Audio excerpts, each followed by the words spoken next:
नमस्कार दोस्तों, जैसा कि आप सभी जानते हैं कि हमारा भारत देश उनसे जुड़ी अनेक कहानियां, ऋषि मुनियों और देवी देवताओं का देश है।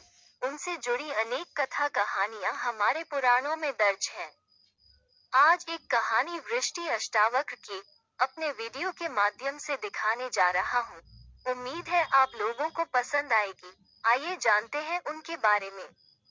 अष्टावक्र अद्वैत वेदांत के महत्वपूर्ण ग्रंथ अष्टावक्र गीता के ऋषि है। अष्टावक्र गीता अद्वैत वेदांत का महत्वपूर्ण ग्रंथ है। अष्टावक्र का अर्थ 8 जगह से टेढ़ा होता है। कहते हैं कि अष्टावक्र का शरीर 8 स्थानों से टेढ़ा था। उद्दालक ऋषि के पुत्र का नाम श्वेत केतु था।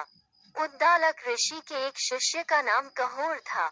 कहोर को संपूर्ण वेदों का ज्ञान देने के पश्चात उद्दालक ऋषि ने उसके साथ अपनी रूपवती एवं गुणवती कन्या सुजाता का विवाह कर दिया। कुछ दिनों के बाद सुजाता गर्भवती हो गई। एक दिन कहोर वेद पाठ कर रहे थे तो गर्भ के भीतर से बालक ने कहा कि पिताजी, आप वेद का गलत पाठ कर रहे हैं। यह सुनते ही कहोर क्रोधित होकर बोले कि तू गर्भ से ही मेरा अपमान कर रहा है, इसलिए तू 8 स्थानों से वक्र टेढ़ा हो जाएगा। हठात एक दिन कहोर राजा जनक के दरबार में जा पहुंचे। वहां बंदी से शास्त्रार्थ में उनकी हार हो गई। हार हो जाने के फलस्वरूप उन्हें जल में डुबा दिया गया। इस घटना के बाद अष्टावक्र का जन्म हुआ। पिता के न होने के कारण वो अपने नाना उद्दालक को अपना पिता और अपने मामा श्वेत केतु को अपना भाई समझता था। एक दिन जब वो उद्दालक की गोद में बैठा था तो श्वेत केतु ने उसे अपने पिता की गोद से खींचते हुए कहा कि हट जा तू यहाँ से, यह तेरे पिता का गोद नहीं है। अष्टावक्र को यह बात अच्छी नहीं लगी और उन्होंने तत्काल अपनी माता के पास आकर अपने पिता के विषय में पूछताछ की। माता ने अष्टावक्र को सारी बातें सच सच बता दी। अपनी माता की बातें सुनने के पश्चात अष्टावक्र अपने मामा श्वेत केतु के साथ बंदी से शास्त्रार्थ करने के लिए राजा जनक के यज्ञशाला में पहुंचे। वहां द्वारपालों ने उन्हें रोकते हुए कहा कि यज्ञशाला में बच्चों को जाने की आज्ञा नहीं है। इस पर अष्टावक्र बोले कि अरे द्वारपाल, केवल बाल श्वेत हो जाने या अवस्था अधिक हो जाने से कोई बड़ा व्यक्ति नहीं बन जाता।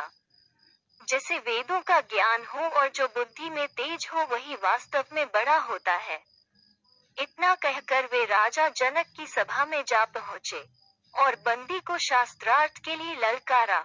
राजा जनक ने अष्टावक्र की परीक्षा लेने के लिए पूछा कि वो पुरुष कौन है जो 30 अवयव, 12 अंश, 24 पर्व और 360 अक्षरों वाली वस्तु का ज्ञानी है। राजा जनक के प्रश्न को सुनते ही अष्टावक्र बोले कि राजन, 24 पक्षों वाला, 6 ऋतुओं वाला, 12 महीनों वाला तथा 360 दिनों वाला संवत्सर आपकी रक्षा करे। अष्टावक्र का सही उत्तर सुनकर राजा जनक ने फिर प्रश्न किया कि वह कौन है जो सुप्तावस्था में भी अपनी आंख बंद नहीं रखता। जन्म लेने के उपरांत भी चलने में कौन असमर्थ रहता है? कौन हृदय विहीन है? और शीघ्रता से बढ़ने वाला कौन है?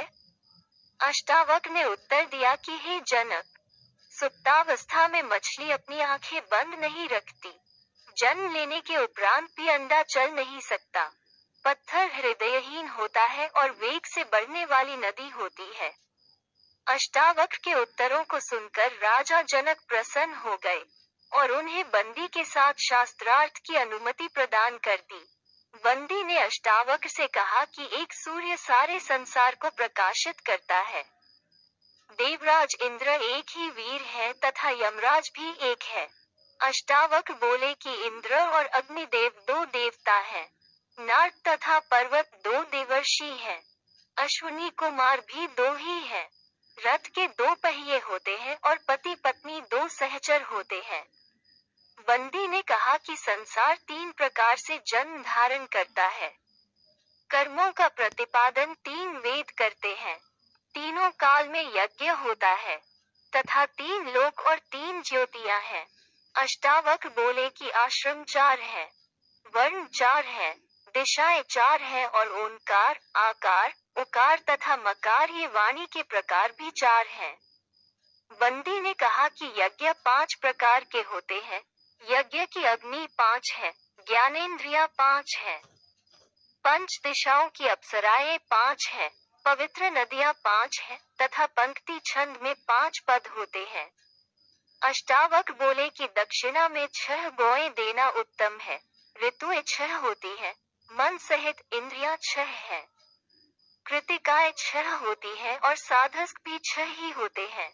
बंदी ने कहा कि पालतू पशु 7 उत्तम होते हैं और वन्य पशु भी 7 उत्तम छंद हैं। सप्तर्षि 7 है और वीणा में तार भी 7 ही होते हैं। अष्टावक्र बोले कि 8 वसु हैं तथा यज्ञ के स्तंभक कोण भी 8 होते हैं। बंदी ने कहा कि पितृ यज्ञ में संविधा 9 छोड़ी जाती है। प्रकृति 9 प्रकार की होती है तथा बृहति छंद में अक्षर भी 9 ही होते हैं। अष्टावक्र बोले कि दिशाएं 10 हैं, तत्वज्ञ 10 होते हैं, बच्चा 10 माह में होता है और दहाई में भी 10 ही होता है। बंदी ने कहा कि 11 रुद्र हैं। यज्ञ में 11 स्तंभ होते हैं और पशुओं की 11 इंद्रियां होती हैं।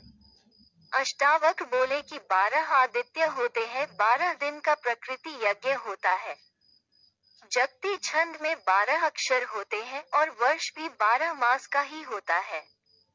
बंदी ने कहा कि त्रयोदशी उत्तम होती है। पृथ्वी पर 13 द्वीप हैं। इतना कहते कहते बंदी श्लोक की अगली पंक्ति भूल गए और चुप हो गए। इस पर अष्टावक्र ने श्लोक को पूरा करते हुए कहा कि वेदों में 13 अक्षर वाले छंद अति छंद कहलाते हैं और अग्नि, वायु तथा सूर्य तीनों 13 दिन वाले यज्ञ में व्याप्त होते हैं। इस प्रकार शास्त्रार्थ में बंदी की हार हो जाने पर अष्टावक्र ने कहा कि राजन, यह हार गया है, अतएव इसे भी जल में डुबो दिया जाए। तब बंदी बोला कि हे महाराज, मैं वरुण का पुत्र हूँ और मैंने सारे हारे हुए ब्राह्मणों को अपने पिता के पास भेज दिया है। मैं अभी उन सबको आपके समक्ष उपस्थित करता हूँ। बंदी के इतना कहते ही बंदी से शास्त्रार्थ में हार जाने के पश्चात जल में डुबोए गए सार ब्राह्मण जनक की सभा में आ गए, जिनमें अष्टावक्र के पिता कहोर भी थे। अष्टावक्र ने अपने पिता के चरण स्पर्श किए। तब कहोर ने प्रसन्न होकर कहा कि पुत्र, तुम जाकर समंगा नदी में स्नान करो, उसके प्रभाव से तुम मेरे शाप से मुक्त हो जाओगे। तब अष्टावक्र ने इस स्थान में आकर समंगा नदी में स्नान किया और उसके सारे वक्र अंग सीधे हो गए। दोस्तों, अगर यह वीडियो आपको पसंद आए तो इसे लाइक करें और चैनल को सब्सक्राइब करें।